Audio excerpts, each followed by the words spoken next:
Hi guys, it's Andy from Man City Fan TV and welcome to episode 9 of our podcast series. And it's been a while, but we've had so many games coming thick and fast when all of the fan cams and everything else that we've been doing. What we couldn't do was not bring you a podcast over the last for the last couple of games. So what we've done is invite a couple of guests on. One of them was desperate to come on the podcast about his team, and that is Cal. How are you, mate? I'm terrific, mate. How are you? I'm good. You wouldn't have come on if you would have got another beating, but you were desperate to come on and big up Duncan Ferguson, I'm sure, and we'll cover that probably in part 3. But Kiam, it's great to have you on, buddy. We've not had you on for the podcast for ages. Yeah, thanks for having me on, Andy. I'm desperate to get on as well, mate, after that weekend that's just passed by. Yeah. I've been giving it out on social media, so I thought I'd come on and try and back myself up a little bit. Yeah, you have, and I'm sure that lots of people who have been following you on Twitter and listening to or reading your comments below the live logs, people will say it's Mr. Negativity is on, but maybe it's Mr. Realism. It's Mr. Realism, mate. Yeah, maybe it's more realism and more than anything else. But anyway, what we're going to do is we're going to break this down. We're going to sort of quickly review the Burnley game because we didn't do a podcast after that. We're going to quickly talk about what was a wonderful performance by Man City at Burnley. We'll review the United game on Saturday, which was very disappointing. We'll hand over to Cal so Cal can have his sort of 5 minutes of fame talking about Duncan and now Everton are going to finish in the top 4. We'll probably finish off with a couple of questions about where do Man City go from here, and certainly Everton, what happens with you guys, and then finally we'll finish off with the golden question that we ask on all the podcasts. So first off, I'm going to hand this over to Kiam first off, and that is going back to Tuesday, which seems, well, it's nearly a week away ago. That was the Burnley game, and a 4-1 victory for City, and what was a really, really good performance. But I know you've made some comments in the past saying, yeah, but was it against anyone? And Burnley were not that great. So what were your thoughts on the Burnley performance, Kiam? Well, I thought it was a great result. I mean, you can't knock a 4-1 victory away from home. The only thing that stood out to me is we had a lot of space in the midfield. This wasn't like the Burnley teams I've seen of recent years. And there was lots and lots of space in the midfield. I thought Rodri wasn't being pressured at all. So he looked like Sergio Busquets. He was just knocking the ball around for fun. There was space on the wings. The Burnley defenders were out of position quite a lot. So after the game, I was a little bit undecided. You know, was it City playing well or was it Burnley just being pretty poor? And I think, you know, looking at Burnley's results this weekend, that's been answered. I think City probably got away with it a little bit. I mean, we did start off a little bit sketchy at the start of the game. There was a few misplaced passes, but we grew into it and then we took control of the game. And, we got the result. But I don't think it was a vintage City performance. I thought it was a decent performance. I thought we did well. We got the result. But it's by no means the amazing world-class 10 out of 10 performance that people were calling it on social media.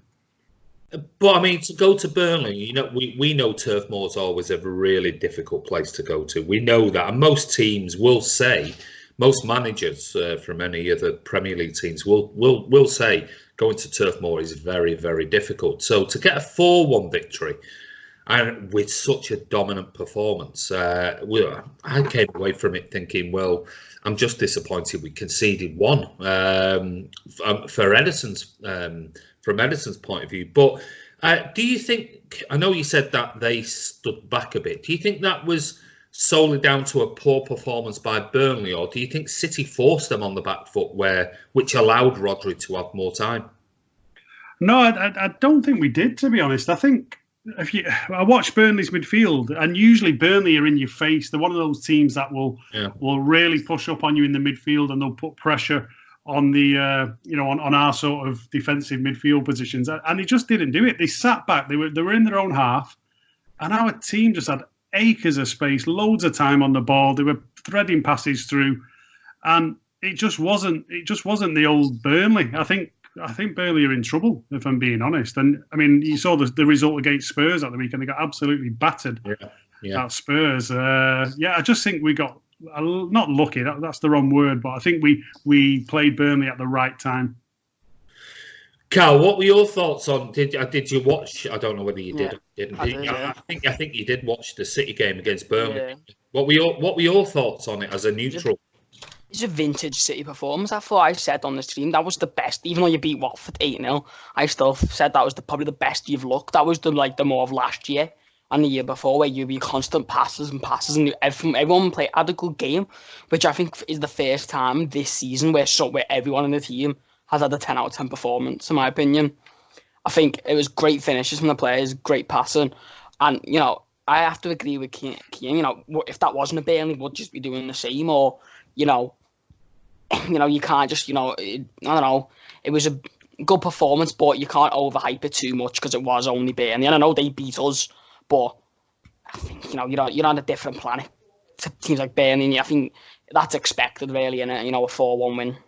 Yeah, I mean, I can see it from both sides. I must admit, in hindsight, after the game, it's easy to get carried away in the euphoria of winning 4-1 away at Burnley, when we all thought, I think every City fan thought, this is going to be a really, really tight game, and to run out what should have been 4-0, never mind 4-1, and could have been more. I'm sort of siding with you, Cal, with the fact that I thought it was a real dominant display of passing and moving and everything else. But I'm also in agreement a bit with you, Kiam, is the fact that I was surprised at how much they sat off. Gabby Jesus got a couple of goals. Just very quickly, Kiam, what were your thoughts on? Clearly, Rodri got man of the match, I think, by most City fans and most pundits and things like that. Gabby got a couple of goals. What were your thoughts on those two players in particular? Well, like I mentioned, I think Rodri played really well. I think he had a great game, but I do think the way Burnley set up and the lack of pressure helped Rodri a little bit. So I'm not judging him on those kind of games. I'm going to judge him when he plays against the bigger teams. To be honest, those are the kind of games where I think he can sort of glide through those games, if you like. Yeah. As for Gabby, I think Gabby was fantastic. I love Gabby Jesus. I think he works so hard. I think he offers a lot to the team in terms of work rate, but I don't think he's a centre forward. And I think City are trying to turn him into the new Aguero, or that's what people are, billing him up as on social media. And he isn't going to be that. He's never going to be the new Sergio Aguero. He plays out wide for Brazil, and I think City need to play him out wide. And you saw his goal, that goal in the top corner. If he could play out wide and cut in, and he could come up with those kind of shots, then it's win-win. And then we need to get a proper striker in the middle to replace Aguero. I think there's some similarities with maybe what we're going to talk about shortly, which is obviously the United game. And I've been, in hindsight, looking back on the Burnley performance after the United game, and I've been listening to a lot of United fans and pundits and things like that. And I was driving into the airport today, and I was listening to Rennie Mullerstein talking about Marcus Rashford. And basically, he was asked, could he be the next key striker for United? And he was saying the similar thing to what you're saying about Gabby, saying, I think his position is out left and actually cutting inside and having shots. But then that got me thinking, well, that's what Razi's doing at this moment in time. How do we replace somebody who over the last 2 seasons has been so phenomenal for City in Raheem Sterling? And do we pigeonhole Gabby onto the left, and what do we do with Raz then if that's the case? Otherwise, we're going to have to force him to go out wide, and a lot of the goals he scored lately have been coming from the left. So it's a real conundrum, I think. What do you? I'd stick Raheem Sterling on the right. I'd play Gabby on the left. Obviously, if Sané comes back and he he's going to stay with City, then obviously Sané would be the first choice over Gabby on that left-hand side. And for me, Mahrez, he's just not cutting the mustard for me. I'd actually move Mahrez on. I'm not his biggest fan, so I wouldn't be disappointed to see him go to Arsenal. I know Arsenal were interested in him, so I would play Gabby Jesus on the left hand side and Sterling on the right. I think it would work. Okay, well, maybe when we come on to the fourth question, which we talk about, where do Man City go from here with regards to Mahrez and things. I'll throw something into the pot then for you, Kiam. I know I'm coming back to Kiam only because of what you just said. What about? And I honestly believe that Gabby has a better left foot than Raheem Sterling does. What about Gabby on the right and Raheem on the left, and Sergio up front? Yeah, I mean, in this day and age, I think the players are good enough at City to play on either side. They can rotate side to side. I don't think it's that important which side they play on. Okay. The two-footed, you can rotate them from side to side. All right, Cal. What are your thoughts, just quickly, on the discussion me and Kiam had just had there about Gabby being an out-and-out striker, and the whole, at the moment we've got Raz on the left, and Gabby plays normally on the left for Brazil, and he's now playing the striker for us. And we saw the Burnley game, thinking, wow, two amazing finishes, and then we see the United game, and it wasn't great. And what are your thoughts from the outside looking in as an Evertonian, looking at the likes of Gabby Jesus and Rodri? I really love watching Gabriel Jesus. Like, watching him is so fun, but I have to agree with him. He's not a striker. And, like, you saw that change. I don't know if you did watch the South American Cup with Brazil. I don't know if you did. But you could tell that change. He was happier on the pitch. He was more effective. And he played on the right, and he was scoring a lot of goals, assisting a lot. And his passing, and he's just, I think he is an out-and-out winger, because his finishing isn't that good, in my opinion. I know he did get two the other day, but he's missed a lot of one-on-one chances, a lot that have cost his games. And I think people who deny that are delusional. He's cost you a lot of games where he's missed easy one-on-ones, or he's skied shots where, most players would finish that. And onto the Rodri thing, I think Rodri's someone who I think started off very, very well, took a dip in form when the team took a dip, and the last 3 games so he's come back into his form, but he's very slow, in my opinion. So playing him with players like Gundogan ruins his performance, because he doesn't know when you're playing him with players like Gundogan is very slow. David Silva, who's also slow, that he doesn't do well because he hasn't got options there because of how slow them two players are. He needs someone with him who's fast, and I like him. He reminds me a lot of Sergio Busquets from Barcelona, but I'm not gonna lie, I like that Rodri and Fernandinho, centre back partnership when they had that. I think they played very well there. But we didn't buy him as a centre back. That's the problem. Which is another problem. That is I'm saying though that I like him. Discussion for another day. So, what I'm getting from you two is the fact that you think Rodri's potentially a little bit too slow at the moment with the players that we've got around us. Certainly, if a team presses us high and it swarms all over us, then maybe Rodri isn't the best. Andy, if you remember back in the summer, we did a podcast, and I mentioned about Rodri's physical setup is very similar to the old Javi Garcia. Yeah, and I've seen it mentioned a couple of times on Twitter this week, and I think he's better than Javi Garcia. I'm not that daft. He's better than him, but physically in the Premier League, if you've not got the legs and you can't get around, you're going to struggle. Yeah, I mean, I'll ask you the question then, Kiam. Are we being a bit too judgmental, considering it's sort of four months into the season? Does he need another year to? Yes, he does, 100%. Yeah, I think with a specialised position, and don't get me wrong, I'm in total agreement with the fact that I still think Fernandinho in this last year should be playing in that CDM role, and I think Rodri should be just learning by watching what Fernandinho does in that particular role, and currently he isn't. So I am in agreement with that, but I think Rodri, I think he's technically exceptional. Whether he's got the pace and whatever, I think it's time to say. I think we'll wait till next season before we judge him too much, because so far I'm happy to get I'm easily happy to give him until at least another year before we make a proper judgment on what is a very specific role in that Man City lineup. It's the most important role. It's the transition. It's the transition role, and if he doesn't play it right, you don't play it quick. The system breaks down. Yeah.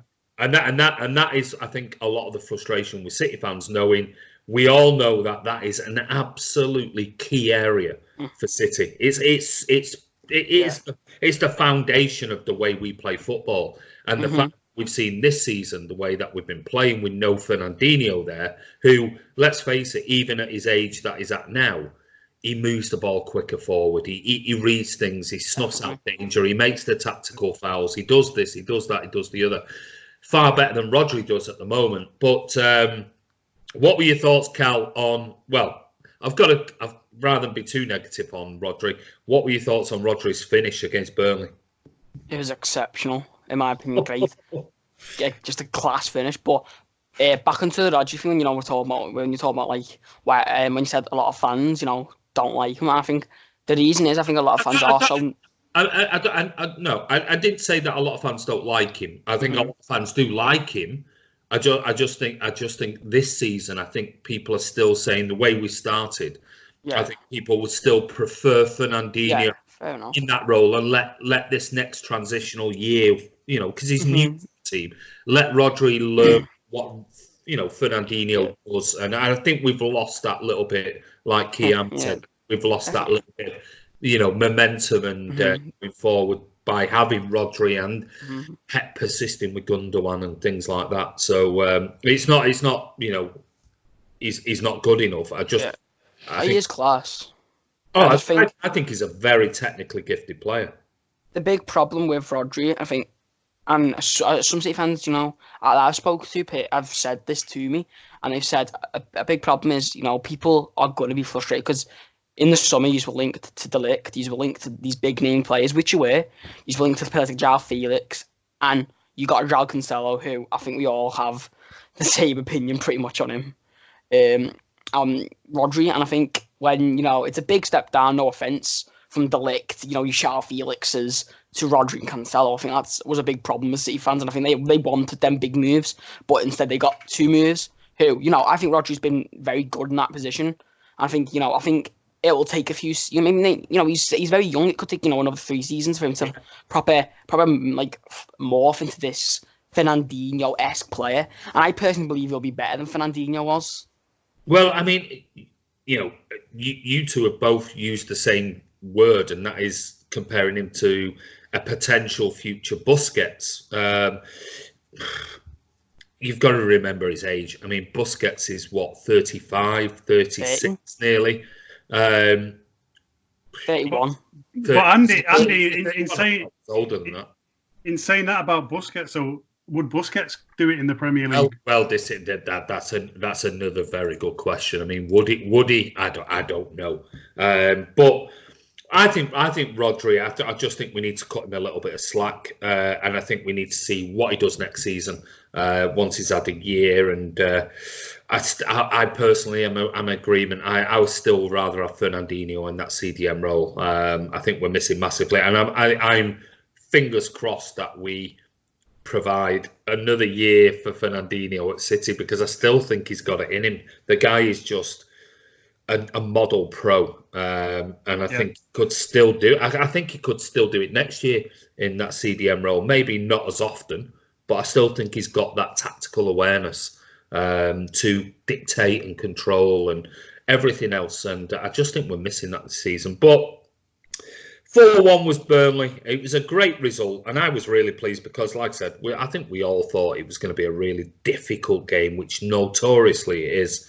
So I walked away from that thinking, wow, what a great victory, regardless of whether we think they sat back or not. And I'm thinking, wow, that is a really good sign. We moved on to Saturday, 5:30 kickoff against United, the big one, the derby.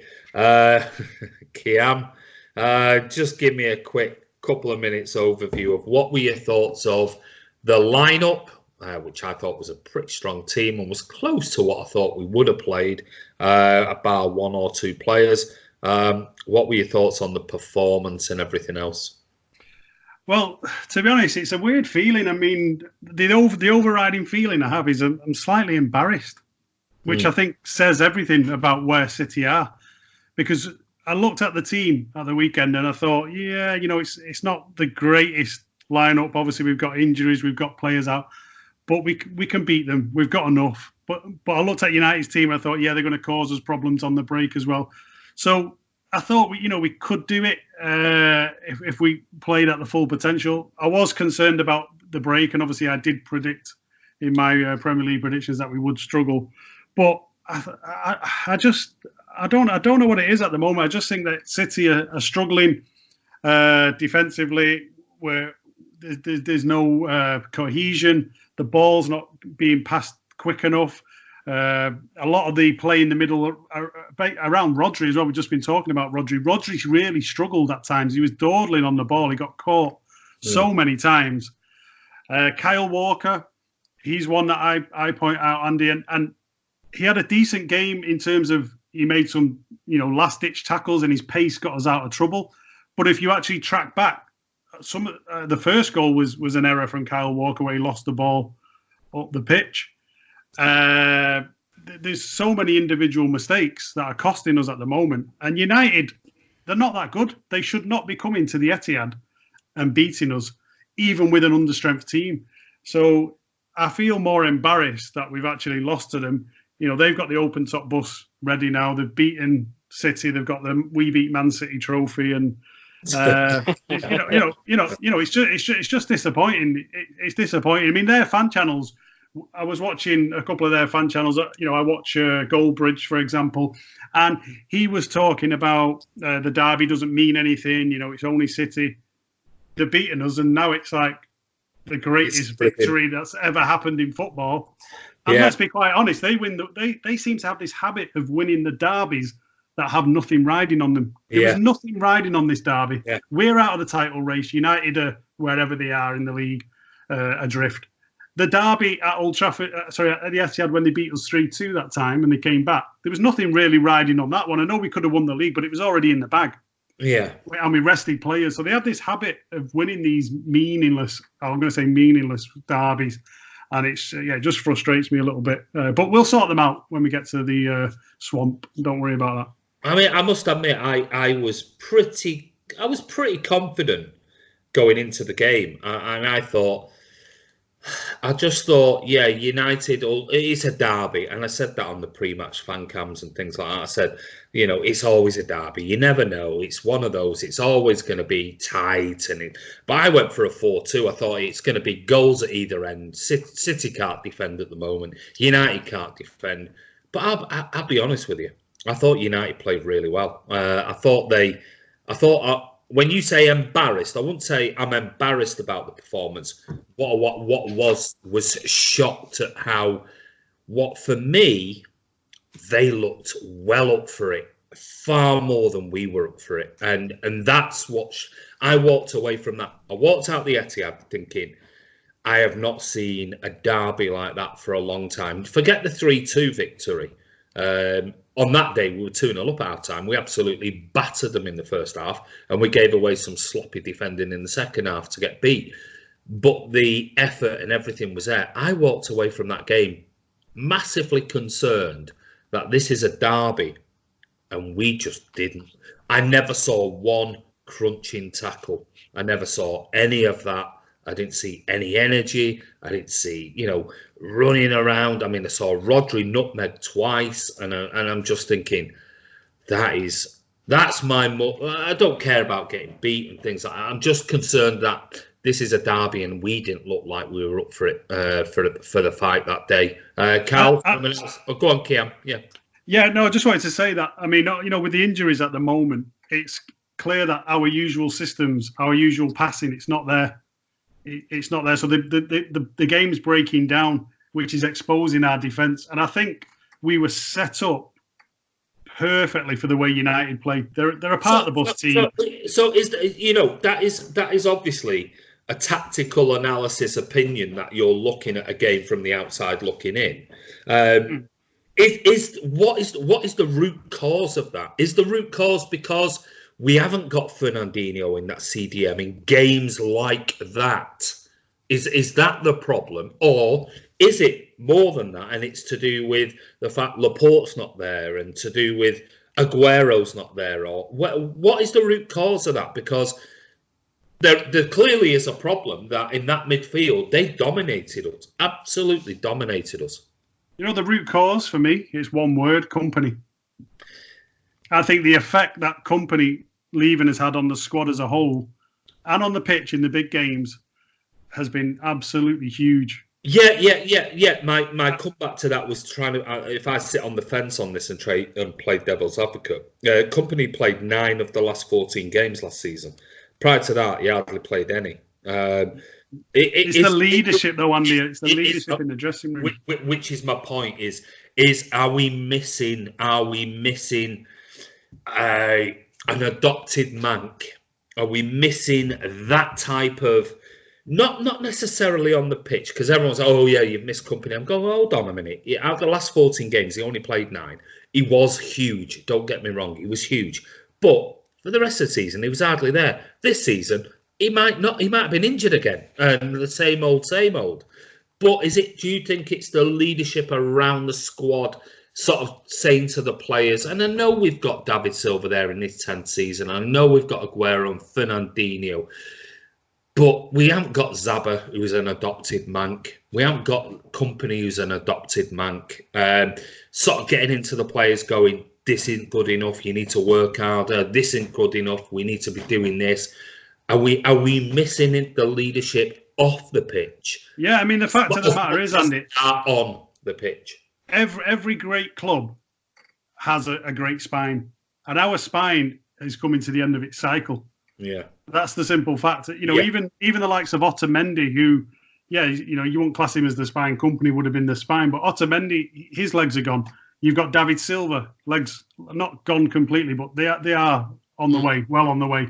Yeah, Aguero, same. You know, he was injured, he was out at the weekend. I just think that spine has gone, and this is a natural cycle of a team. And the challenge now is for Pep to say, you know, am I going to be man enough to step up to this challenge from Klopp, from Liverpool, and actually go out there, get the players, find a new Vincent Kompany? That's the challenge for Pep. And I think the guy should commit to the next 5 years, get rid of all this unsettled nonsense that's going around social media, and actually man up and take the challenge of Klopp.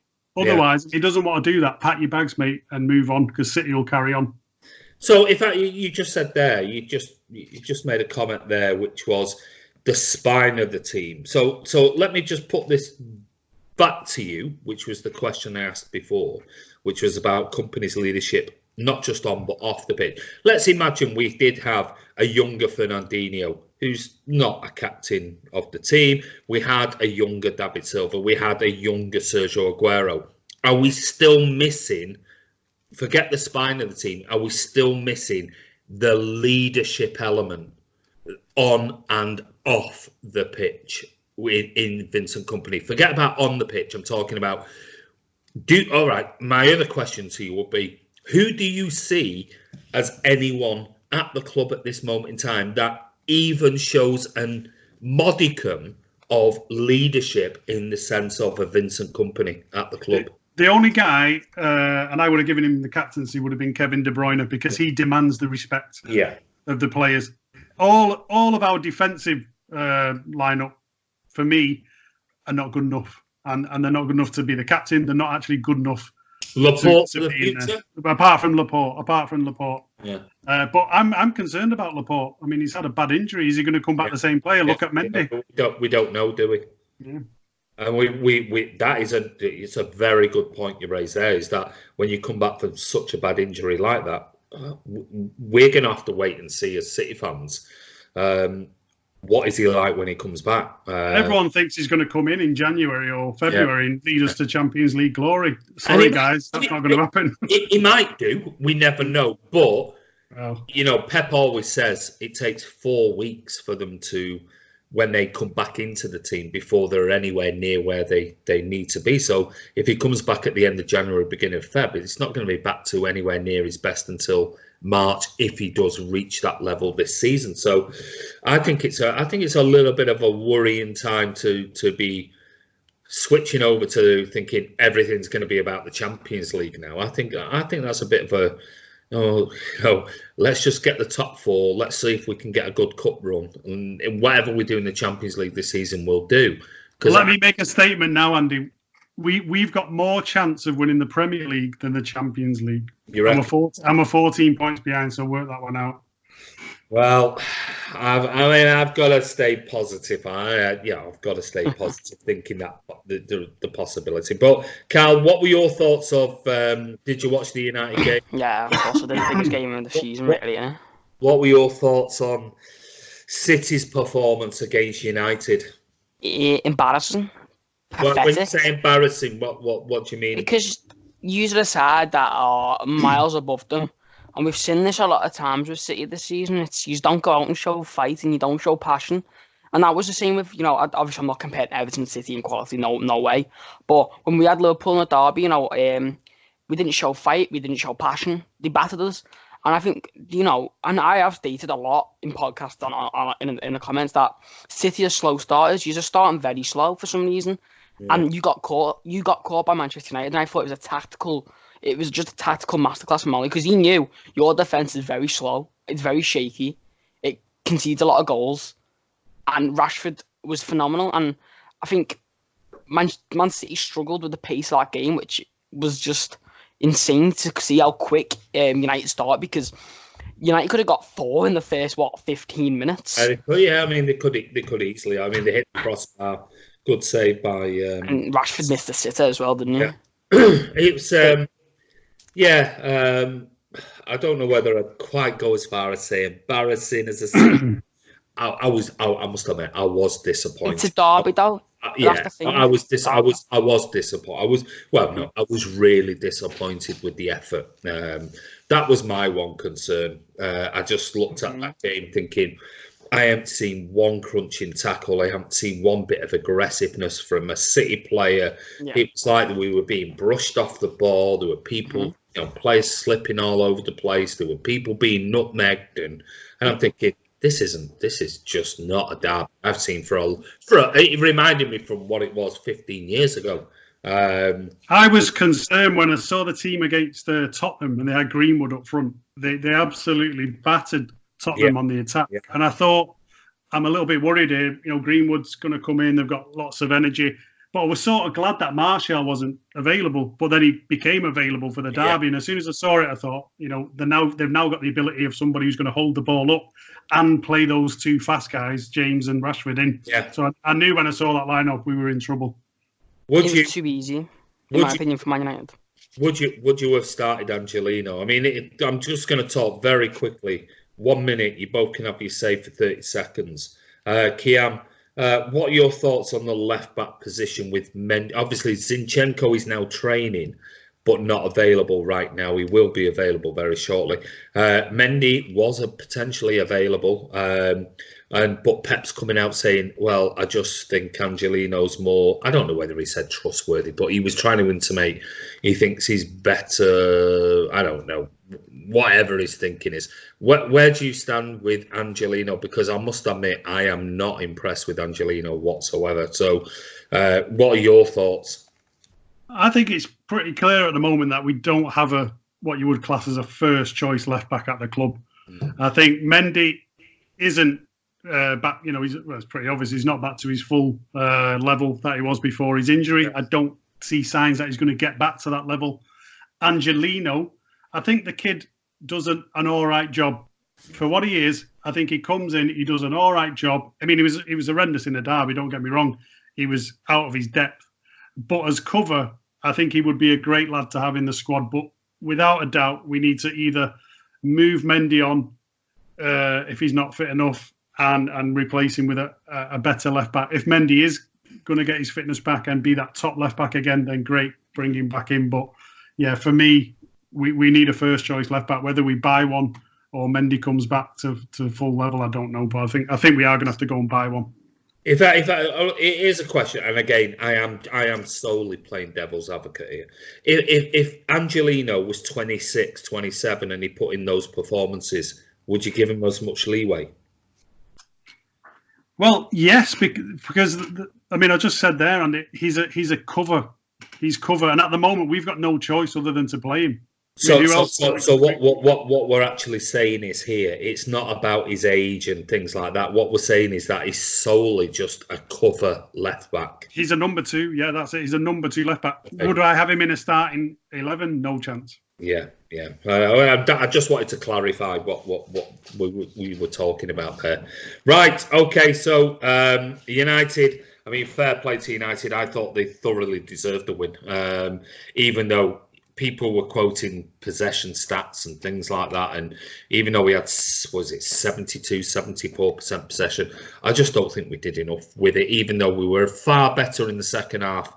I just think we lost it in that first half, I thought. I know, Kiam, I'm going to just come back to you very quickly because I know on the live vlog earlier tonight, you did mention something about VAR, and I don't want to get into a VAR debate over things. I personally didn't think there was enough in those for a handball. You thought there possibly was with the Fred one. I thought the Fred one was the clearest handball I've seen for ages. I mean, when a player goes to ground like that, and it touched his arm as his arm was out. The images you're seeing around social media, his arms are in, but that's 2 frames earlier. His arm goes out to the ball. And it stops the ball from going to our attacking player. If he does that on the goal line, he would get a red card and be sent off. Yeah. Okay. And it would be a penalty. So for me, we got absolutely shafted again. I think now when VAR comes up, I'm going to go and make a cup of tea or something because we're not going to get anything. That's obvious to me now. You know my thoughts on VAR. So I'm one of the biggest anti-VAR persons out there. I mean, I just can't stand the bloody thing. But I'm going to ask you, Cal, as a neutral, because this isn't about Liverpool City. This is United, so there's no affiliation there. And did you have any thoughts on those VAR decisions, and what were your thoughts from the outside? I didn't think it was a pen, personally. The Fred one.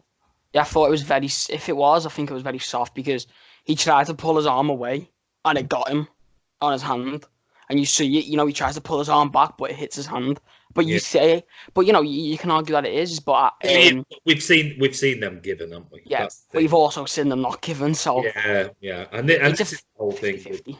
This is we're not going into a VAR debate. Yeah, that's a good point. What you just said there, Andy. We've seen them given. You said that. Yeah. But it's where we've seen them given. I know. Bernardo Silva's penalty was just that. Was a very hard one for me because I think it was a penalty. I've had to watch that over and over and over again because on so many angles it looks like he doesn't even touch him, but on loads of angles it looks like he does. I always look at it. If that was against us, if that was us at the other end, I'd be screaming blue murder. I know we wouldn't have got it if it was at Old Trafford. Look what we did to you and when you played with Goodison. I know we wouldn't have got it, but for me, it was a penalty all day. At first, when I saw it, I thought the knees had just come together. But when you look at the replay, Rashford was in front of Bernardo, which to me makes it a penalty. Yeah, it's for me, it's a clear penalty. Yeah, I don't think you can disagree. It's a shame the VAR didn't do a City. Well, yeah. Well, I mean, this is the point. We're arguing then about the pros and cons of VAR against City, for City, blah, blah, blah. But for me, I think that on that day, and we've done loads of podcasts where we've gone absolutely ape about VAR. I didn't walk away from that game thinking, well, we got done with the Rashford penalty. We got done with the Fred. I walked away from it thinking we just weren't good enough on the day. I thought it was a penalty. I thought it was a penalty for Rashford. And I can easily see why they didn't give the Fred one. But anyway. And United deserved the win. They deserve the win 100%. But one thing I will say is we had a makeshift team because of what's been going on with injuries. Yeah. We had a makeshift team and we still could have got a draw out of that game. Yeah. And that shot at the end. Yeah. So that says everything to me. Yeah, I totally agree with that. I mean, you only have to, you talked before about Kevin De Bruyne and thing. How many times have we seen Kevin De Bruyne in that position, just delaying slightly on a shot and it ends up being a brilliant block. But 9 times out of 10, he would hit that earlier and it goes flying into a corner, from 8, 9, 10 yards out, and it's a goal. And everything could have changed with it. I just think with that, I thought United wanted it more than we did, and that was the most disappointing thing for me.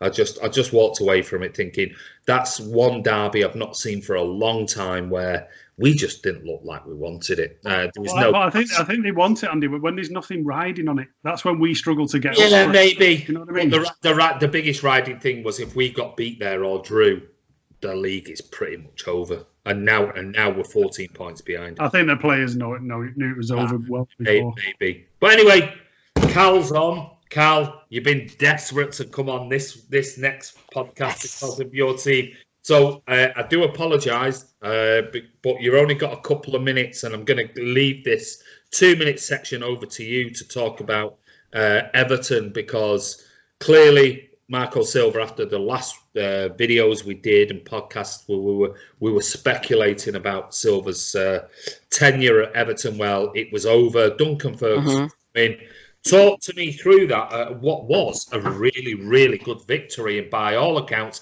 even though if I look at your possession stats against Chelsea, you had 30% compared to their 70%. But you had 13 shots to their 15. You had 7 shots on target to their 4. So fair play to you. Even though your possession was very limited, you actually had almost equal shots, but you had far more shots on target than they did. So quickly talk me through about Duncan Ferguson and that performance against Chelsea. Duncan Ferguson, I think you knew what he was getting from fight, passion, and just a great leader. Anyway, and he was gonna, he'll tell the players when they're not doing well. He has the, to tell them what to do, and I think he managed to decide. He's already said he doesn't want to do it again. That was for one special time, and he did a great job. But the players were just phenomenal. There was not one bad player, which for the first time in a long time. And, the crowd didn't drop the atmosphere. That's something I've noticed. And, you would have noticed going to the City Everton game when we played. It was changing the atmosphere for 20 minutes. No one cheered Everton, and then Everton cheered. Then it was like that. But for 90 minutes, every fan cheered. For every minute, every fan was cheering off the seat, clapping. That was the way it was. It was a great atmosphere and a great performance. And, the way we defended, Michael Keane, we defended brilliant. We attacked brilliant. We didn't get to see Moise Keane, which I was pretty upset by, but Calvert-Lewin proved we can score goals. Richarlison is very dangerous at the moment. It's 3-3 for him. Yeah. We'd like to keep the clean sheet, but Chelsea are a very top side. They're challenging news for top 4, and Leicester, and all the teams around them for top 4. And I think that could be, the win that changes our season. And, we've got a new manager, possibly, according to Sky Sports, expected to come in by Friday, called Vitor Pereira. And, I think a win, having the player spirit tie for a new manager is exactly what we want. And going in against Manchester United is the best way with a win against a side like Chelsea. So put it this way then, like I said, I'm going to throw the cat onto the pigeons here. You had a great win against Chelsea, and it was a great win, and thought you were clinical, and I thought it was great to see Calvert-Lewin stepping up. And the question is, should he be around the England squad? And Richarlison, he's always on his day, can be dangerous. You go to United, you get beat 3-0. Where does that put you? It depends who the manager is. So, no, Duncan Ferguson is the manager. You go to United, you get absolutely battered 3-0. Do you still want Duncan Ferguson? I don't know if I don't know if it's the case of still wanting him, because I don't think he wants the job, but I don't think he'll complain, because he's never managed before. This is his first ever game managed, and he won Chelsea. And all right, then I'll switch it around. You go to United and you win 2-0. You want Duncan Ferguson as your manager? Well, yeah. So there you go. You always, and the only reason I'm saying this, and I'm just, just being cheeky with this, is the fact that you always get a reaction, don't you? We've seen it with Marine. Actually, you always get a bit of reaction, but I think the fact that he loves Everton and everything else, and I'm just trying to gauge the Evertonians' thoughts on whether do you want this Pereira guy coming in? Is he just another Marco Silva style player and all that type of manager and that type of thing?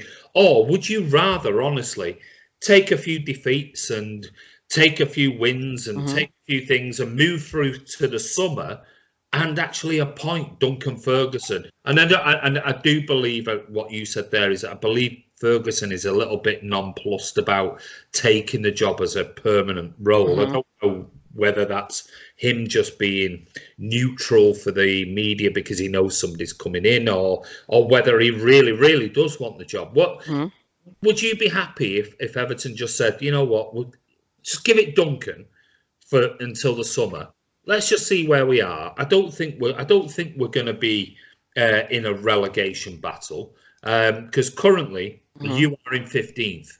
So you're up to 17 points. You're 2 points outside of the relegation zone, and you've got United next and things like that. But I do think there are definitely 3 worse teams than you that are going down this season. But would you want a new manager, or would you be happy if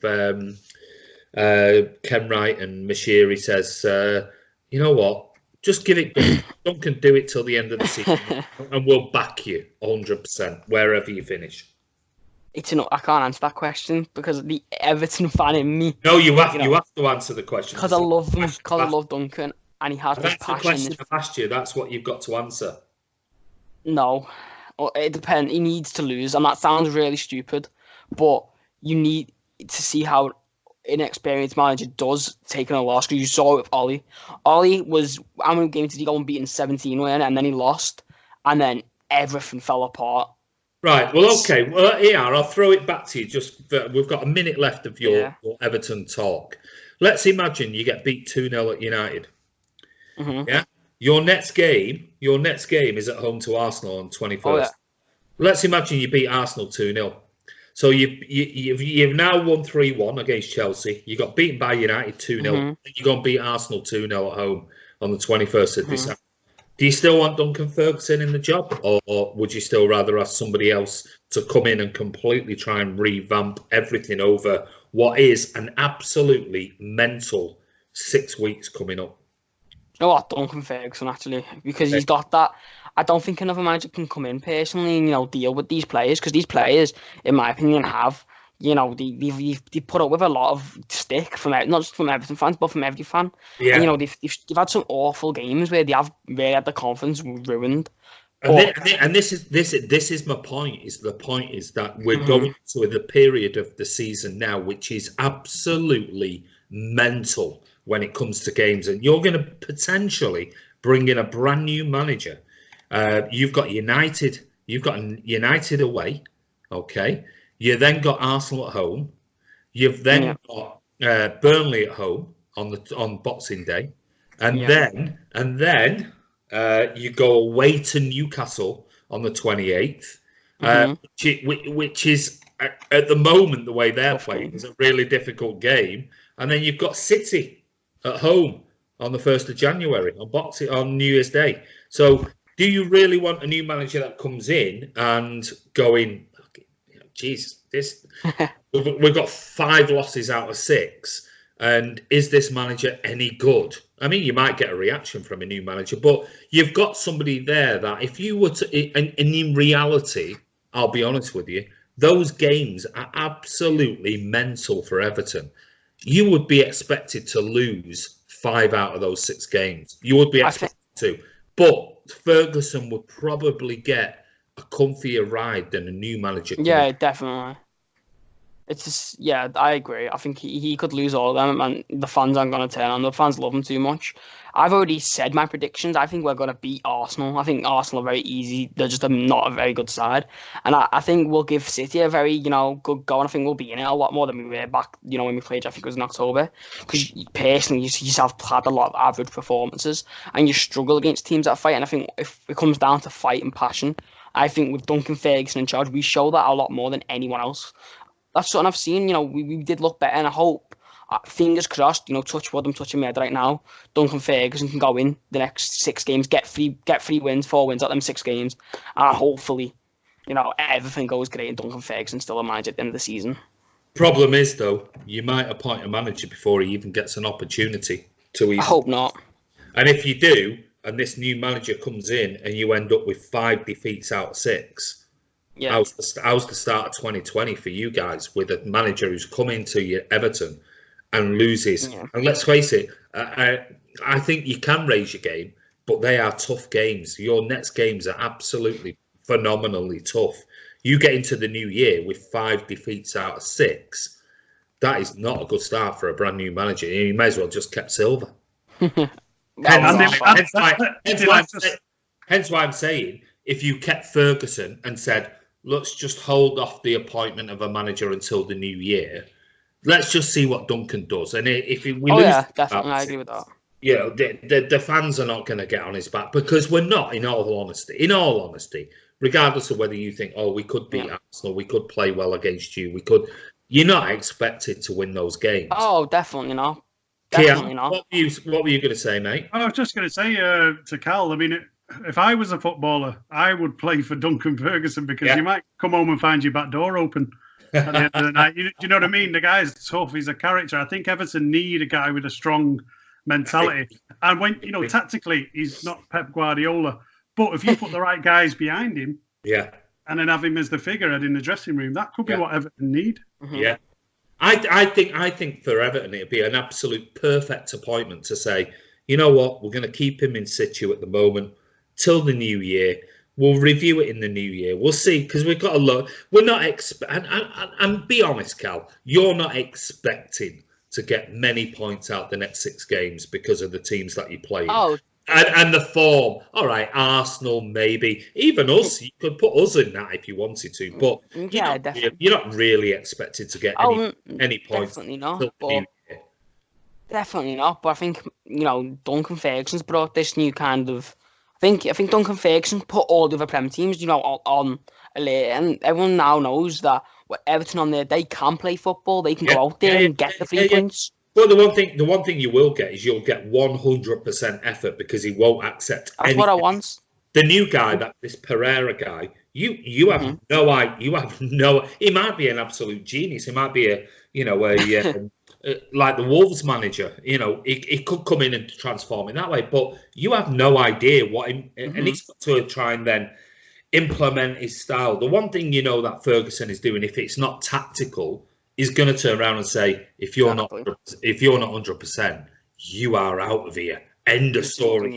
You're not in the 11. So every player is fighting for their place. But anyway, I was pleased. I thought you did really well, even though your possession stats were absolutely appalling.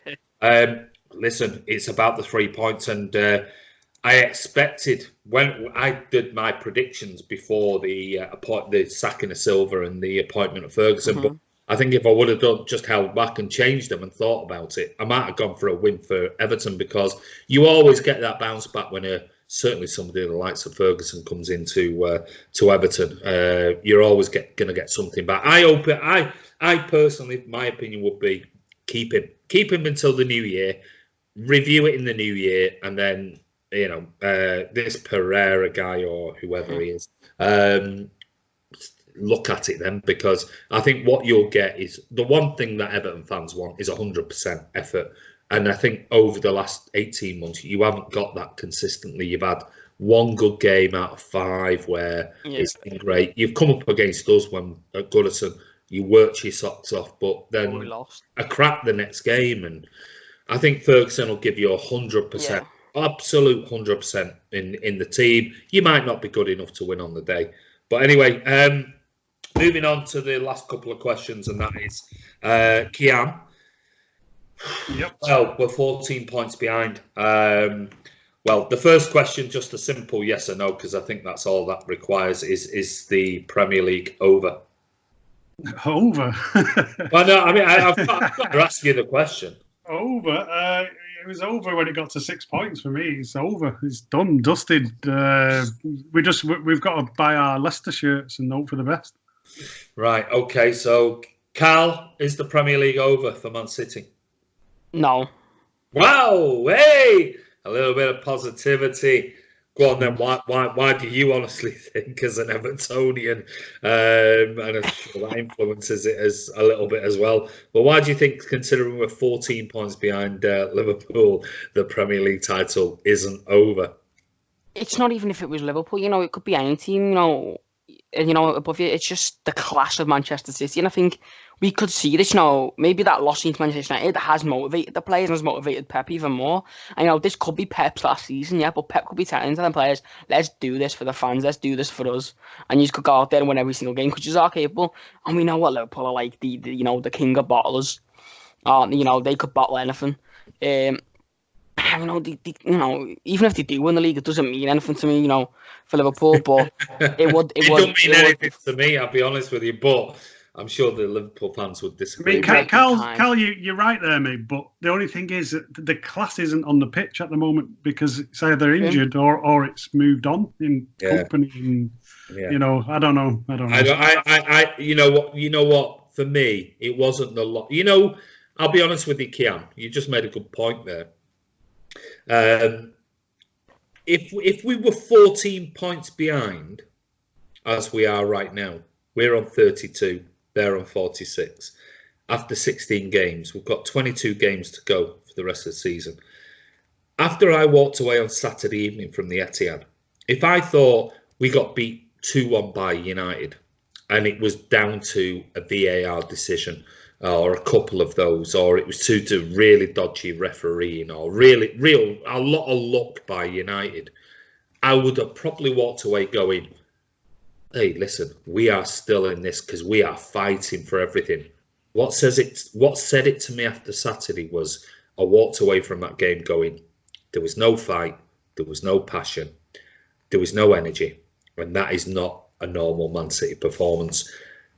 I think the players are demoralised, Andy. I think this VAR has got into their heads. I think that said to me after Saturday, and it wasn't about the loss. It wasn't about the points, because I honestly believe a City team that we've seen over the last 2 seasons, we can claw back 14 points. I do believe we can claw back. So I don't think Liverpool are going to go throughout the season without having 2 or 3 losses. I think that will happen. I just looked at it thinking, we're not going to have enough to put the pressure on Liverpool. Maybe Leicester will, but we won't, because there's just not the fight, the energy, the passion. And if you can't do that in a derby, Jesus Christ, when can you do it? So for me, I agree. And I hate to say it, I'm always one that normally goes for optimism and says, oh, come on, we can still do it. And you know, if you look at the stats and everything else, you know, figuratively speaking, we can still do it. It's gone for me. Andy, can I just add a comment? Yeah. I think we've got a fight on for top 4, mate. You said this before. Well, as it stands at the moment, we're 8 points. We're 8 points ahead of 5th place United. I don't think so. We've got Arsenal away coming up. Yeah, we've got Leicester and we've got Wolves away. I think we could struggle. I don't think so. I think we'll be perfectly fine for top 4 this season. That's my opinion. We are 8 points ahead of Man United who are 5th. We're in 3rd. We're 3 points ahead of Chelsea at the moment, who are on the back of, you know, let's face it, their last 5 games have been a win, a loss, a win, and a loss. They've lost 3 out of the last 5. They're in a real dodgy position. And it wouldn't surprise me if in the next couple of weeks we see United in 4th and Chelsea in 5th. Or Wolves. I mean, let's face it, Wolves are unbeaten in 5. Win, a draw, a win, and a draw. They're on the same points as United. So it wouldn't surprise me if United or Wolves ended up in that 4th position and Chelsea dropped down. I think 8 points as it stands at the moment. We'd have to go on a really, really bad run for us to be in 4th and really struggling with the 5th place. But we'll see what happens. But anyway, Kiam, I'm going to ask you the question. You've said the Premier League is over, and I know you mentioned it briefly earlier. Do you think we've got any possibility of winning and we're talking just solely about the Champions League here, do you think we've got any possibility? Let's imagine, and we'll put the scenario to you now, we don't sign anybody in January, which I'll be surprised if we do. Let's say we don't sign anyone in January. We do get Laporte and Sane back at the end of January. Forget Sane, I think he's going in the summer. Do you think we've got any chance of winning the Champions League? the most important thing to win a Champions League is a solid defence. Yeah, and we don't have it. So I think we don't start the last 16 until February. So they are going to be back training mid-January, ready to start at the beginning of February. Even with Laporte back, I don't think Laporte's enough on his own to defend. I think we'll get to maybe the quarterfinals, and that'll be it for us. Because in the big games, we just come unstuck. It's as simple as that. All right. So what has changed from last year's? What has changed from last year's quarter-final defeat to Spurs, which we know we got done with VAR on the handball by Llorente? What suddenly makes you think that we can't go that far? No, Andy, I felt the same last season and the season before. Sorry? I felt the same last season and the season before. It's not suddenly changed. We couldn't defend last season. We conceded 4 goals over 2 legs. We couldn't defend the year before we went out to Monaco. Was it 6-5 or something? Okay. It's crazy. Fair enough, yeah. So, I think the defence needs a complete overhaul. Okay. We'll come back to then the overhaul. Quickly, Cal, do you think from the outside looking in, City have any chance of winning the Champions League this season? I don't know. It's a tough one if City are going to win the Champions League. I think you've certainly got. I said, do you think we've got any chance? I never said, are we going to win it? I said, have you got? Do you think we've got any chance? Of course you do. You know, every team has a chance of winning that. I think it's going to be tough. I think if you do win it, I think it'll be a classic City performance, as you know, dominating teams. But I think personally, if it's at a percent, I think you've got a 10% chance of winning it. You just haven't got the. It's weird, but for some reason, I just don't think you and the Champions League work well. I don't know why. It just never goes well. I think you get to the quarters every year, don't you? And get knocked out the quarters. Isn't that how it's went the last 3 Champions Leagues? To the quarters and been knocked out every time. It's called a cartel, Callum. Yeah. So yeah. Well, that's one for another day. But quickly, Kiam, if we were to buy, and I've got my doubts in January, but if we were to buy in January, where is the absolute priority? I'll say to you, let's say I'm cheeky and Ferran, and I say you've got 2 players for January to the summer, and I'm going to allow you only 2 players because of FFP and everything else. Where do we need to sign in January if we were to sign 2 players? And they might be on loan, and I'm not asking for the player names. I'm just saying, if I was cheeky and I said to you, Kiam, you can have 2 players, but you can only have loan signings, or you can have signings, but you can only have 2 in January. Where do we need to sign? What's the priority? Well, personally, I don't think we should sign anyone in January. I think we should wait until the summer and give it a bit of thought. Yeah. But if we do, I would go for a striker, and I would go for, and that's weird because I've been talking about defence, but I would go for a centre-back as well. I think we do need to freshen it up a little bit up front, and obviously we need that centre-back in there as well. All right, okay. So you've got 1 name for each then. And we'll forget the Mbappes and we'll forget everything else because that just will not happen. If you think, if I said to you, okay, you can possibly get a £50 million signing for each position, who would you go after? Centre back and a striker, or who would you go after right now to get to the summer? 50 mil might be pushing it, but I'm giving you 50 mil for each player. You've got £100 million. You can't have any more than that. You've got £50 million. We've got to buy by FFP, and it's only solely to get us through the Champions League stages, the end of the season, until we do our big spend in the summer. You've got £50 million for us. You've got £100 million for a striker and for a centre back. You can spend it how you will. You've got £100 million. There you go. I would go for the lad at Leicester, Sonku, the centre back. Let Leicester say, piss off. We're set in the league. There's no chance. Well, if Leicester say that, I'd probably go and get Lewis Dunk.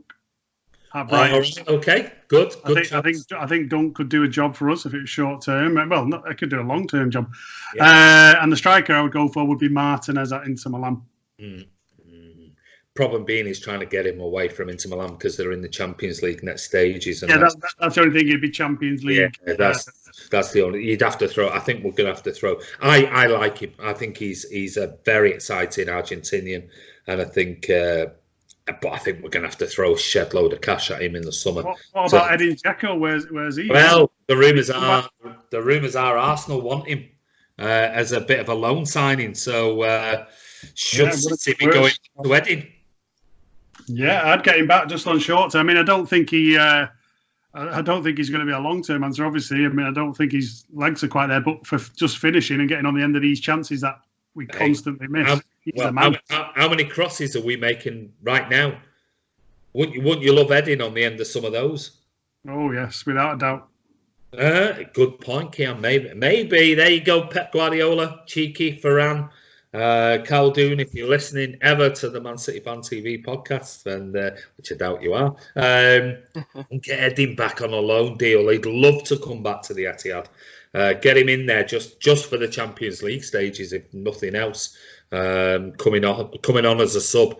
Let's face it, we put about 2,000 crosses in a game, and very rarely do any of them go to Gabby's head or Sergio's head. So, Cal, if you could sign 2 players for 100 million quid for Man City, who do you think we could go for? Is this 100 mil each or just 100 million? No, 100 million quid, and it can be whatever, 90 million. A lot of people are gonna go, what the hell is he on? John Egan from Sheffield United. I think he's going to cost around 30 million because of the performance he's put on for Sheffield. But you look at it, Laporte's not like he's good, but he's not Company-esque. I'm not saying John Egan's quality on Company, but he's got that kind of. How old is he? 25. He's got that personality, that personality of come on, fight, do this. Yeah. And he can organise a defence. And the other one is Weston McKennie. I know no one will have a clue who he is. He plays for I've actually said this a few times to you. He plays for Schalke. Schalke have put a 40 million price tag on him. He's very good. He can play anywhere. He's played every position. I've read some good reports on him. I have read, not last week, the week before, I was reading a bit of an article on him. And they were raving about him. It's one of those, unless you watch him, and I would suggest if they're all of these players that are pretty hard of understanding who they are, I'm sure City scouts have been out watching them if they're that raving, brilliant to sign. But yeah, it does. I mean, on those things, it's interesting, and I'm sure every City fan who's listening to this or opposition fan will have their opinions on who we should sign, and it's one of those. I can't see us signing anybody big in January. I would go for a couple of loan signings if we can do. Which, Kiam, for me, you win the prize today, which I think. Get Edin Dzeko in January. Get him in there just till the end of the season, because I think he'd love to come back to Man City for 6 months. Did Cal give us a striker? Yeah. Well. Who's your striker, Cal? You have to say striker. Or did he say? Oh, did you say 2 players? I only heard Egan. Sorry. I said Weston McKennie. Oh, you did. Oh, sorry, I misheard that. Sorry. You just come back there. Sorry, Cal, I missed you there then. Okay, right. Final thing is, I think we both, I think all of us agree the chances are of winning the Premier League pretty much done and dusted. But we'll wait and see what happens with the Champions League, and hopefully we're still win an FA Cup or a League Cup, so a double in the cup competitions might not be too bad. I think the signings will keep for another day, talking about the likes of Cancelo and has it been a good signing, has it not been, and things like that. Well, we'll do that in another podcast in later weeks. But finally, the last question is the golden question, and that means that each of you guys, plus me, though I normally keep myself out of it because I've asked you loads of questions, but normally, Kiam, you can ask a question to Cal and to me. And Cal, you can ask a question to Kiam and to me. So I'm going to come to Cal first. So Cal, you've got a question to Kiam first off, and then to me. Okay. So Kiam, say João Aguero does go from Manchester City, who would you say is the replacement for Sergio Aguero? The replacement for Aguero. That is going to split loads of blues. Really easy for me. Really? In terms of signings, or actually, you don't mean like replacing him from within the squad because we haven't got one, but signing-wise, I mentioned him earlier, Martinez at Inter Milan. He's a perfect fit. Not Mbappe. No, forget Mbappe. I mean, Mbappe won't come because City will not be allowed to sign one of these top-level players. The cartel have got those players in their grasp. He's not going to anyone but Real Madrid or someone like that. We're shopping at the next tier down because that's all we're allowed to do. Interesting. Oh, so you're going for Martinez. I mean, it's somebody I did a vlog on Martinez about 7 weeks ago, and I did a bit of research into him. And since I actually did the live vlog talking about the links with Martinez, I've actually watched him and followed him and tried to watch a few of the games and things like that. And he does look something special. And I think with the Argentinian connection and things like that, yeah, I think that's a really good shout. And he's young and he looks, I don't know, he looks like a bit of a better Cavani, if I'm being honest. He looks that type of player. He's the real deal. I think he's ready to step up as well to the top level. I agree with that, Kiam. I think that's a really good shout. And I know City the scouts have been there. They've been watching him very, very closely. How much money? I'll be honest with you, I don't think he'll come in January. But I think next summer it'd be interesting how much. There's obviously Haaland that's got this rumoured £17 million buyout clause as it stands at the moment. What's the chances if a club came in? RB will just sign him to a 5-year contract and put a £150 million euro, release clause in it. It probably will happen. But anyway, I think that's a great shout. Right, okay. Cal, to me.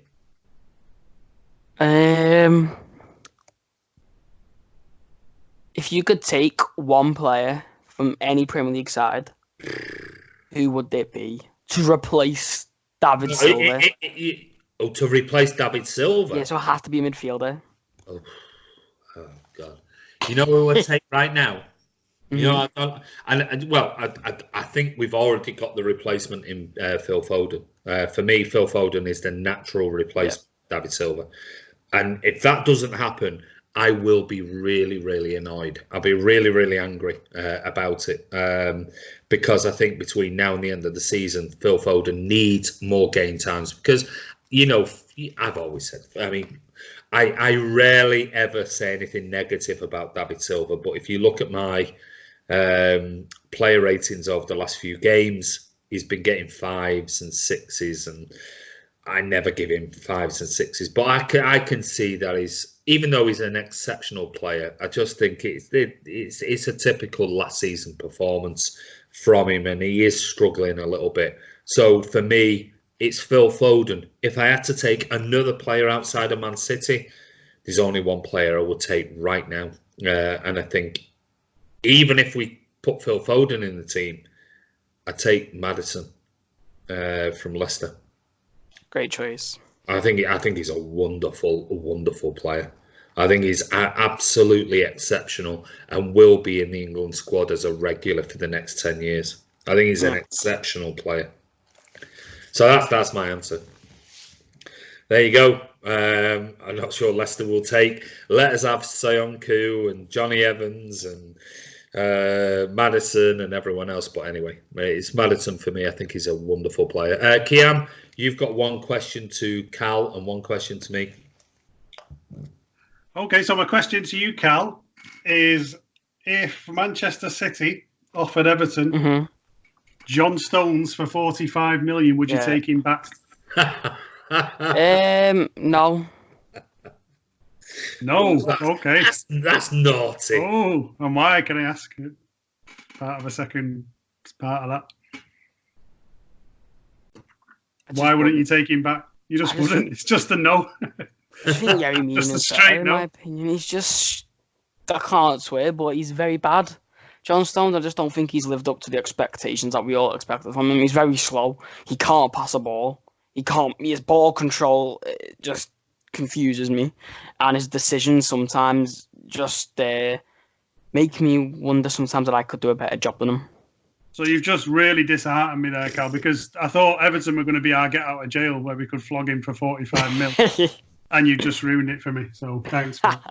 I'm sorry. I'm sorry. I'm still a John Stones fan. Sorry, I'm going to go against the grain. I'm still a John Stones fan. I think there's been too much in his personal life this season that's taken too much. And don't forget, he's a centre back. He's a young kid. He's got his best years are 3 years away yet. So for me, John Stones can still become an absolutely exceptional player. I think if he just sorts out whatever it is that's going on off the pitch in his life, I'm going to stick by him. I'm going to say he still could be exceptional, but he clearly isn't doing it right now. I totally agree with you. Okay, so that's my thoughts on John Stones. Kiam, question for me. So, question for you, Andy, is if you end this podcast in a few moments' time and you turn on your Twitter feed and Pep Guardiola has left Manchester City, who would you want to replace him? I said it before on the live log, didn't I? But it's not going to happen right now. Well, I've said it simply, and this is the facts for me. Marco Silva. No, yeah. Yeah, the Pereira guy, Duncan Ferguson, maybe. If Pep was going to leave at the end of the season, and I know there's been all of these rumours that Martin talked about on the vlog, that there's been some sort of gossip and rumour about Pep could leave in the summer and things like that, then I think the natural progression will be Pochettino will just take a sabbatical until the summer, and Pochettino would be the next Man City manager, if I'm being honest. People, I've talked about Arteta and everything else, and the natural number two that Pep thinks could be the next Man City. I think if Pochettino was available, I think if there was any discussion between Ferran, Cheeky, Khaldoon, and Pep has said, I've had enough, that's it. After the end of the summer, I am going to leave a year early. I think they'd be straight into Pochettino and his agent and going, Pep's going to leave in the summer. Do you want to take a sabbatical? We'll give you 15 million quid a season. You'll be one of the highest paid managers in world football. Don't go to anyone else. We'll have you in the summer. You can come and meet us in April, May. Speak to Pep. Transitional period. And I think that would happen without a shadow of a doubt. I mean, let's hope it doesn't come to that, Andy. I don't think it will. Let's hope Pep rises to the challenge of Klopp, because I want to see the best decade in Premier League history, and I think we could see it if Pep decides to stay and fight against. Well, I don't think it'll happen. You asked me the question about if Pep. I don't think it'll happen. I can see Pep seeing out his contract, and I also, with the rumours, are that Pep has, and from his own mouth, has said that I'd be happy to stay if Cheeky, Ferran and Khaldoon and everyone else wants me to stay. I'm happy here. And I think somebody, I don't know whether it was Cal or you, Kiam, made the thing about, I think it was you, Kiam, about the challenge from Klopp. I think it'd be remiss of him to just walk away from it after being challenged by Klopp, and Klopp wins it after 4.5 years of winning a title, suddenly walks away from it. It's almost like a bit defeatism. He's got all the tools that he needs, Andy. He's got everything. The only thing, though, and this is where I see the frustration in Pep's face, I think and his comment that he just made recently about we're not going to be able to challenge against the likes of Barcelona, United, blah, blah. I think he's defeated by what he sees going on. You've got to remember Pep Guardiola has been at, and I'm going to put it in inverted commas, a cartel club. He's been at Bayern Munich. He's been at Barcelona. He knows what goes on behind the scenes. And I think he's realising that at City, things are against us.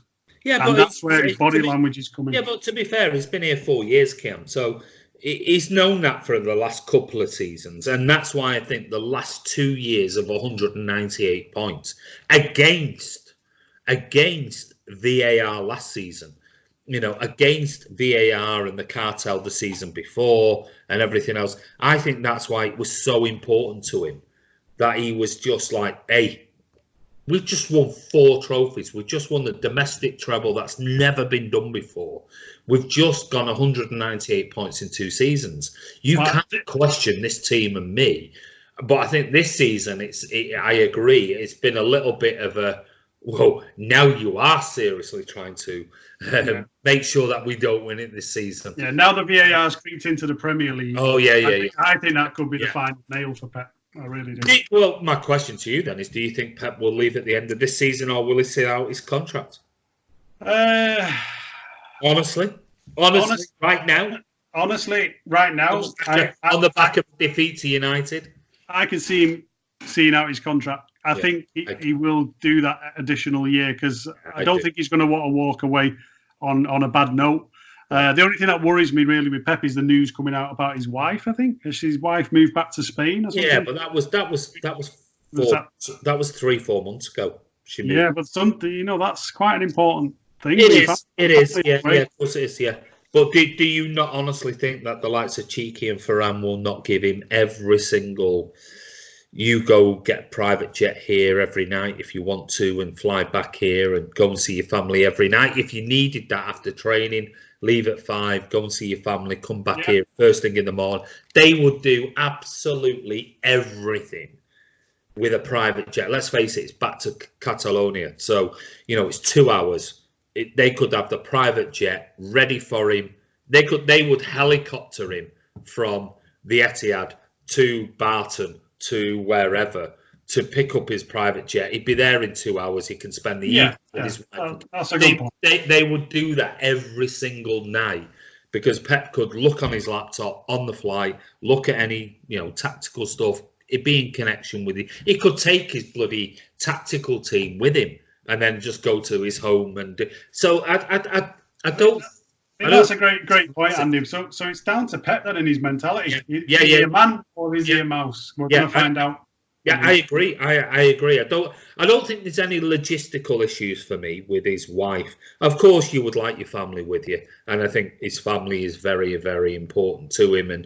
But his kids are grown up; they're at university and things like that. And I think it's more with his wife. And we don't know. Has his wife got some family illness or issues that's the reason why she's had to go back? That the media journals, what they are, sports journals and everything, they don't know whether she's got a family, somebody is long-term ill and she needs to be back there just to make sure that she's with them in the last 12 months. And we don't know any of that. That's pure speculation. Just the fact that she's moved from Manchester back to Barcelona doesn't mean to say it's because she's fed up with Manchester and fed up with Pep and fed up with City. There might be a real genuine reason. That is, she's totally understandable with the fact that Pep stays in Manchester. And we don't know, unless we track every single flight out of Manchester Airport, whether he's constantly back and forth to Barcelona to be with them. We don't know that. The journals have picked up on the fact that she's gone back there. We don't know the full truth behind it. I would be very, very shocked if Pep walked away at the end of the season. I'd actually be very upset, because he's got a year left. He's absolutely adamant he's going to stay till the end of his contract. And he's made the comment that as long as Ferran and Cheeky and Khaldoon want me, I'm more than happy to stay. Now, if he was in any inclination of leaving, you would expect him to say, look, I've got a contract until 2021, I'm staying. Would he then go one step further and say, well, I'm happy to sign an extended contract? Why even raise that if he was thinking, I'm pissed off here and I've got problems with my wife going back to Barcelona? He just wouldn't. I mean, he's media savvy. He knows it. I mean, it's just like you say, it's the mindset, Andy. If you put yourself into Pep's position now, I know myself, if I was in that position, I would be so frustrated. I would feel like no matter what I do here at the moment, we are getting shafted week in, week out. That would be my mindset. But then my mindset. Let me just add to that, Andy. Let me just add to that. Then the flip side of that is, I want to beat this establishment. I want to build something, get my players in, rebuild the spine of this squad, get a new Vincent Kompany in place, and absolutely wipe the floor with Liverpool and the rest of them. Well, that was my next point. Was if it was me, I'd be going, okay, so we're right off this season because we're getting shafted by VAR, the Premier League, and everything else. I tell you what, I don't care whether you got VAR. We're gonna be so brilliant next season. I don't care what you throw at us. You're just not going to stop us. And we're going to go for this, and this. And I'll prove to you that last season was a lot of, chicanery type of stuff going on in the background. And even though we haven't been great, if I'm honest, I don't think we deserve it so far this season. But, right, okay. So for me, Pep stays until at least the end of his contract. And if he leaves, I'm happy. I'm happy with what I've seen over the last 4 years now, maybe 5 years. We've seen some absolutely amazing football. Yes. I mean, people are obsessed with this Pep thing, Andy. I mean, we're talking about it now. But we were winning trophies before Pep, and we'll win trophies after Pep. So I'm not that concerned. Yeah. It's just, it's the great football. We'll probably have to drop down a level on that. Maybe.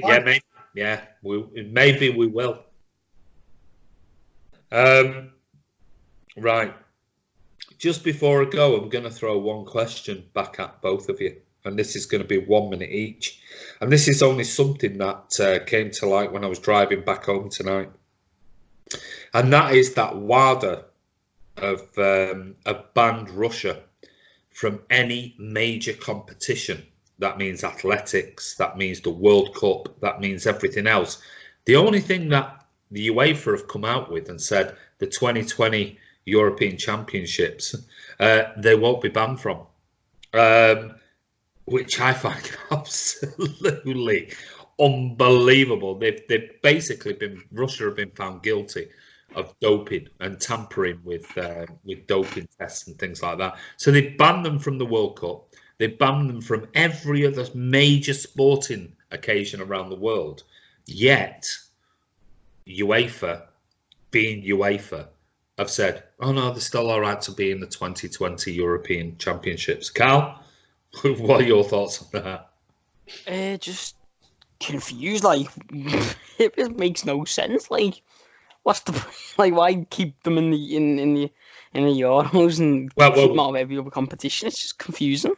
Well, that's a rhetorical question. I mean, I'll answer it. I'll ask it to you. Why would UEFA? This is this squeaky clean organisation in football that we all know about, which is UEFA. Why would UEFA, when they are banned from the World Cup and they are banned from any athletics competition, any major tournament in world sport, yet UEFA are keeping them in the competition for next year? What's that all about? Isn't Russia and UEFA a thing or something like that? I could be wrong, but I think Russia deal with the UEFA. Isn't the UEFA a thing in Russia anyway? The base thing. Well, like a girl and a boy thing. Nah, shut up. The a bit dodgy is basically what you're saying. Yeah, the organisation is dodgy, and you've seen that plenty of times. Well, what's been the sponsor for the last? It's 8 years now they've had it. I can't remember. Did they still have it? I can't remember whether they've dropped it now. I stopped watching the Champions League. What was the Russian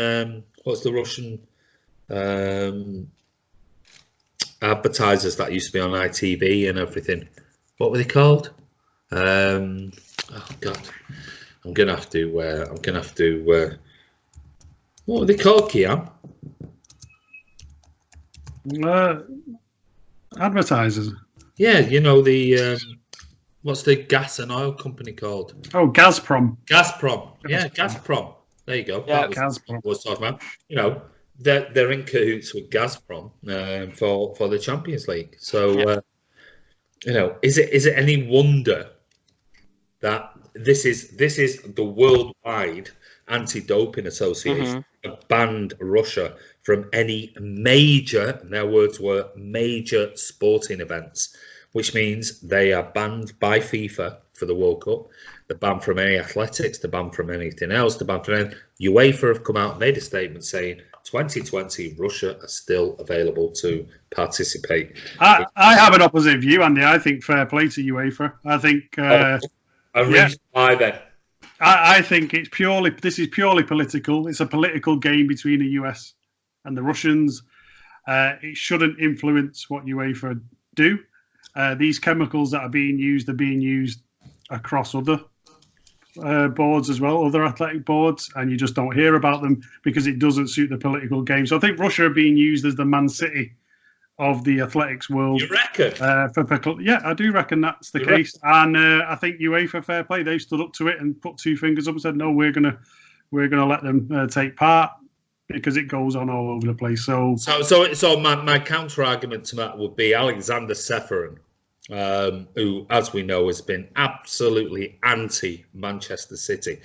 Can he not turn around and speak about FFP rules and regulations and hacking and things like that and go, absolutely fair play to Manchester City for stepping up and saying these were hacked and these documents have been this, and don't seem to have stepped up too much for us, but seems to be very pro the fact that Russia have been banned and suddenly they're stepping up in favour of Russia.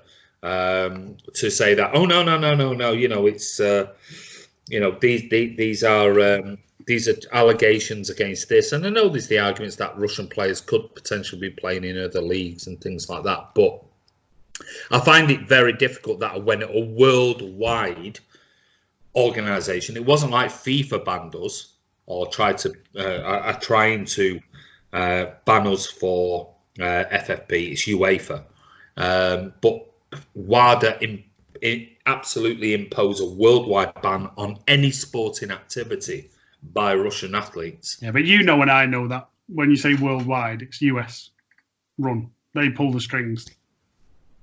So it's one big political game. I think it's too deep an issue, really, for us to even understand. We're not going to. It's more of a political. I'm just asking your initial comments because it came out just recently, the last few hours. I just literally scroll past it because I'm like, it's just the Americans playing the games that they play, just like they're playing them with us and the Arab money and things like that we see in the media. Same game. Okay, so Kiam thinks it's down to the Americans. Good job it isn't Jeremy Corbyn. Otherwise, he'd be claiming it's the Israelis. So where's this podcast going? Went all a bit political there. I do apologise. I am very neutral in political debates, and I don't normally get into them. Cal, final thoughts. Everton, where are you going to finish this season? Number one. Nah, I'm joking. He's staying up. Yeah, obviously, we're too good to go down. Cal, if you go down, we've got the maps to the championship grounds, mate. So we'll let you out. 11th. 11th. Yeah. I tell you what, after the start that you've had and where you are now, I think if Duncan Ferguson or Pereira gets you into that position, I think it'd be a half decent season, even though I was expecting you to be in the top 6-7 before the season started. Kiam, finally, Pep Guardiola stays in the summer, goes. Pep will stay in the summer. I think he will see out the end of his contract. I think he will hang around. I think he'll settle the ship and we'll get some good signings in the summer. How many trophies this season? I think we'll win one trophy, one domestic trophy, cup, one domestic cup. FA or League, which one would you prefer? I prefer the FA, but I think we'll win the League Cup. There you go. Listen, guys, that's been a very long one. It was only supposed to be 40 minutes, but as always happens with these podcasts, is that people want to talk about different things. And I just want to say an absolutely massive thank you to Kiam for coming on. Really appreciate it, buddy. I know that you're busy with work and things like that, and for taking the time to come on with obviously the time difference. So thanks for coming on, mate. Yeah, you're welcome. Thank you, Andy. And Cal, as usual, I think we've given you plenty of time on Everton tonight and Duncan Ferguson. I hope he stays with you, mate. I really do. And I hope you give him some, at least until the new year, to see what happens. And again, Cal, thanks for coming on, mate. Thank you, mate. Always appreciated. Listen, this is Andy from Man City Fan TV. This is another podcast. Don't forget, please subscribe to Man City Fan TV. Hit that bell icon. Don't forget all of the Man United pre-match, post-match vlogs, etc. I mean, we've absolutely smashed it. We're so far, after 36 hours later, we're nearly at 20,000 views. I mean, it's just been absolutely unbelievable. If you've not been watching, and it's our biggest ever on the channel, so if you've not seen any of them, please go over, watch all the pre-match, post-match live vlogs, things like that on Man City Fan TV. And I want to say a massive thank you to everyone who's viewed them. Even the Liverpool fans and the United fans and everyone else who's comment below the videos, it's absolutely fine. It's all a bit of banter at the end of the day. But if you're not a subscriber, click subscribe, hit that bell icon. We're on our way to go through 11,000 subscribers, which is absolutely amazing for the channel. We were hoping we'd get that before the end of the year. We might even get it before the end of the year. So, guys, comment below the video and the podcast. This will be available on SoundCloud. Go over to our SoundCloud account. The link will be in the description. It's free of charge. So if you don't want to watch it back on YouTube and things like that, you can always download it. If you're going for a run, going to the gym or doing whatever, you can always download it for free. Absolutely free.